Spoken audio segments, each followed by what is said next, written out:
that there's a sense of discomfort in minority communities about voter ID. That was all of their evidence.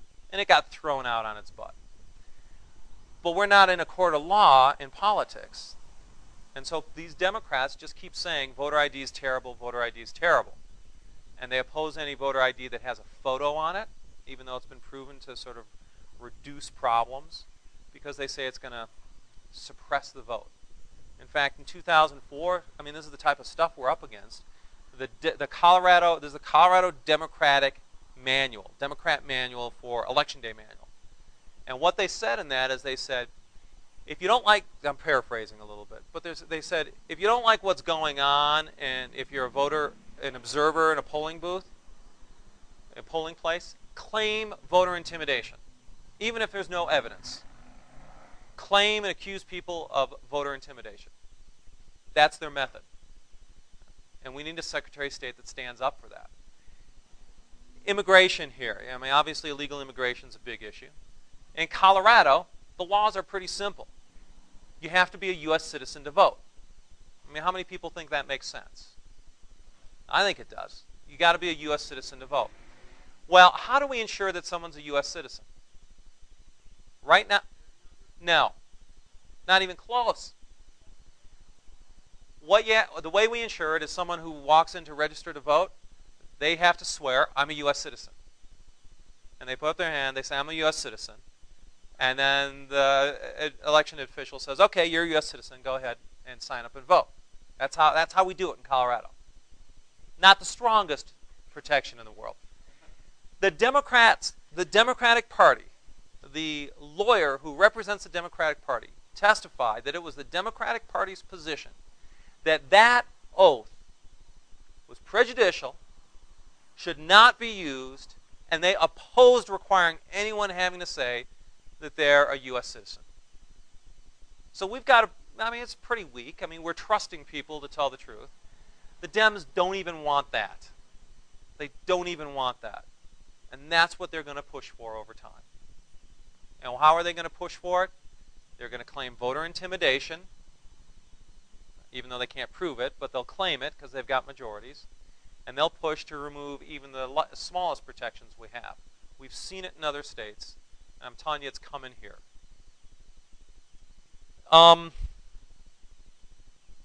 Last thing with Secretary of States. The Secretary of State can play an informal role in redistricting. Part of the reason I think Republicans lost their majorities here in Colorado is because of redistricting. After the redistricting, does everyone know what redistricting? You redraw the lines. You redraw the boundaries for each seat. And that happens once every 10 years. There's a census, population shifts, so you redraw the lines. And reapportionment is the state. Redistricting is generally congressional. That's how we talk about it in Colorado. We lost the House of Representatives in large part because of reapportionment. In 2001, and early 2002, there was a Democrat majority in the redistricting commission we had, reapportionment commission, I should say.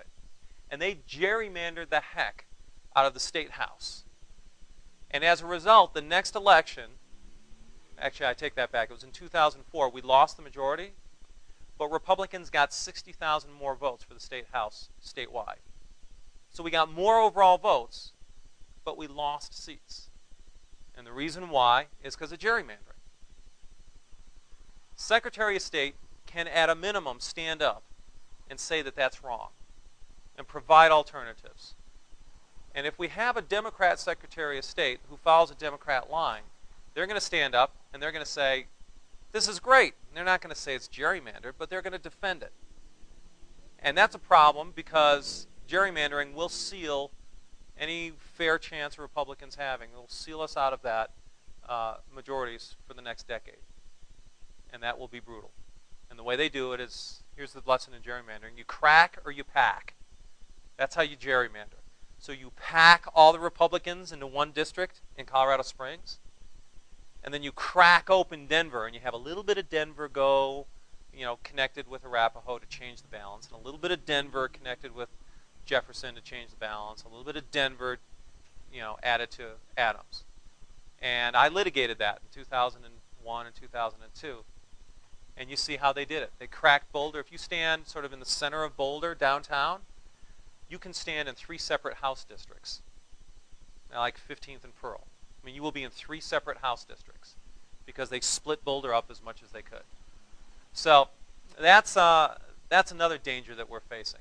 So there's a lot of dangers here because you've got this Minnesota situation, you've got the Washington state situation. I'll tell you one sort of last story here, and then I'll wrap up. So, some of you may have heard this before, but one of the closest states in the 2000 election, presidential election, Bush versus Gore, was Missouri. Because, Missouri is like one of the closest states, traditionally. And the day before the election, a Democrat congressional candidate said, "We are going to get our people to vote, even if we have to keep the polls open late to do it." That's what he said the day before. And sure enough, the next day, about 2 in the afternoon, no, I think it was about 11 in the morning. No, between 11 and 2. There's a guy named Robert D. Odom.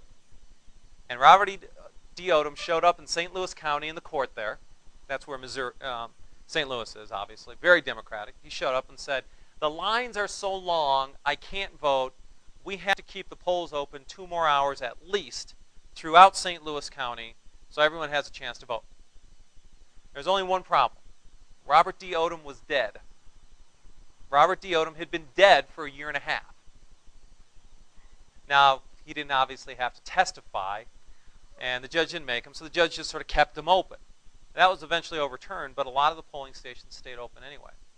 And if you remember, well, some of you, if you know about it, in 2000, there was a candidate, Democratic candidate for U.S. Senate, who tragically, very tragically, he had died 3 weeks before the election in a plane crash. But his name was still on the ballot, so they kept his name on the ballot during that election. And St. Louis has a bit of a history for corruption. And there was an audit, and sure enough, dead people had voted in that election. So what we had in Missouri, and this is a true story, we had the zombie election. We had a dead guy sue so that dead people could vote for a dead candidate. And I'm here to tell you, the dead guy won. Okay? Now this sounds crazy, right? 2004, the Democrats in Common Cause filed a lawsuit to blow up precinct voting and to get rid of voter ID. In 2006, the Democrat Party and the Denver Election Commission cut a deal so that they could keep the Denver polls open 2 more hours.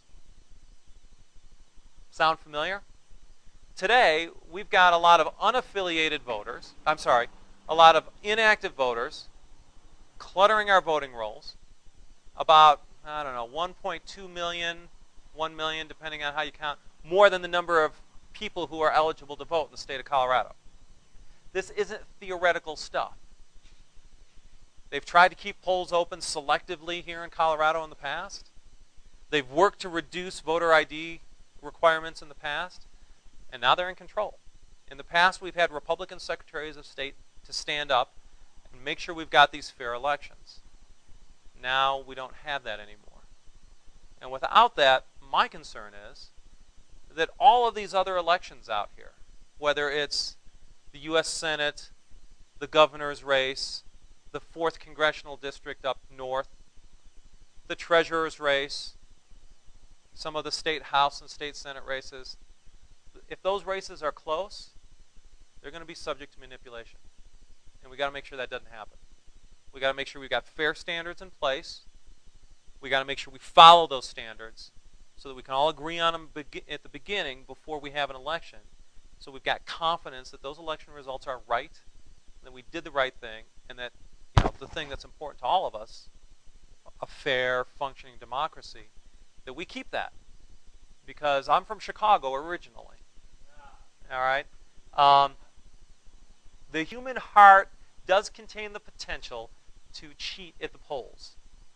And we need to make sure that doesn't happen. So that's a little bit about the Secretary of State's office. The reason I'm running for this stuff is I love elections.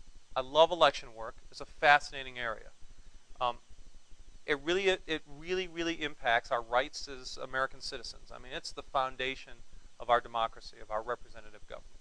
And I've been doing this stuff for about 9 years now. as a lawyer. So I've done the reapportionment fights.